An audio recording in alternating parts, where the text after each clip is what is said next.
आणि एक महत्त्वाची बातमी समोर येते थेट नवी मुंबईतून। नवी मुंबईत भंगार विक्रीच्या नावाखाली चक्क अंमली पदार्थांची विक्री करणाऱ्या टोळीचा अंमली पदार्थ विरोधी पथकाने पर्दाफाश केलाय। या प्रकरणी 7 जणांना अटक करण्यात आली असून कारवाईत सुमारे 22 लाख रुपये किमतीचं 43 ग्रॅम हेरोईन आणि 26 ग्रॅम गांजा जप्त करण्यात आलाय।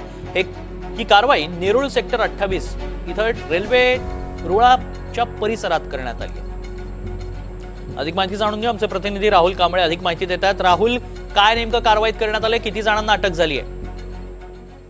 तर मी आपण पाहतोय नवी मुंबई पोलिसांकडून हे जी मोठी कारवाई करण्यात आलेली आहे। एनडीपीएस ऍक्ट प्रमाणे जवळपास 22 लाखाचा मुद्देमाल जो आहे या ठिकाणी ताब्यात घेतलाय। 7 आरोपींना अटक केली आणि 4 आरोपी जे आहेत सध्या फरार आहेत।